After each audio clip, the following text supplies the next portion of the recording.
What's happening, guys? It is Nate with the weekend wrap up. The day after Halloween, I know some of us are struggling. Your kids were up late eating candy, but we got some tennis to talk about. We have a review and a preview. We got to talk about Vienna, St. Petersburg, and even Transylvania. That was like a southern vampire, Kenny. All right, so let's talk about my man, Frances Tiafoe from College Park, Maryland, just down the road from us. He didn't win in St. Petersburg, or excuse me, in Vienna, but, Zverev did. Guy came out not double faulting. Turns out he has one of the best backhands in the world, and he is dropping bombs on the serve, serving well. But Frances, Mr. Tiafoe over here, came in as a qualifier and had just a fantastic run to the finals, beating Stefano Tsitsipas and then beating Jannik Sinner. So in his match against Jannik Sinner, a little bit of drama. I don't know if you watched it. It was an unbelievable match. But afterwards, Sinner said that he didn't think the sportsmanship was all that great from Frances. His, using the crowd and the disturbing the match with the ebbs and flows of trying to get the crowd behind Frances. Now, I didn't have a problem with it. That was a great match, and I like Sinner a lot. The kid is absolutely going to be the #1 player in the world very, very soon after we start seeing the demise of the Big Three, if that's already not happening. But the Italian got nothing respect for the kid. However, when we're talking sports here, this is what we're talking about, bringing the fans into the match. For me, it was very reminiscent of one, Mr. Jimmy Connors. Never a big Connors fan. However, let's face it, we're out here competing, right? Well, they're out there competing. I don't have fans watching me, so I can't use it. But when they're out competing, their ability to bring the fans into the match and get that energy, that's huge. It's the difference of what we've seen with Djokovic and Rafa and Roger, right? I mean, think about how hard it must be for Novak, who 90% of the time when he's competing against either of those two, Roger or Rafa, he's being cheered against, right? And he often overcomes it. But in this moment, very young Sinner has to appreciate the fact that Showtime Tiafoe was able to get the crowd behind him. But an amazing run, inevitably losing to Sasha Zverev in the final. So what else do we have on tap?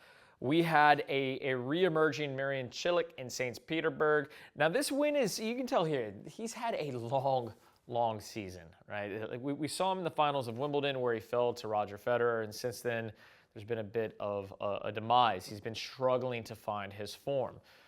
But this win marks him as one of, what do we have there, 6, 7, one of the few players that are still active that have 20-plus career titles. I mean, look at these names: Roger Federer, Nadal, Djokovic, Murray, Juan Martín Del Potro, and then Marin down there with 20. So, I mean, it's awesome. The guy's had an incredible career, and I don't think we think of him as a Hall of Famer, but obviously the guy's headed there with an incredible journey. But he's not done. So we'll see what happens.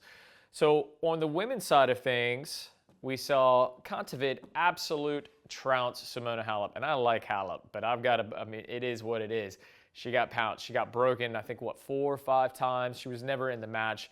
Koneit just absolutely crushing the ball, and then she has won 4? I think 4 of her last 7 finals. So she is feeling it and headed into, I believe this qualifies her for the end of the year tournament.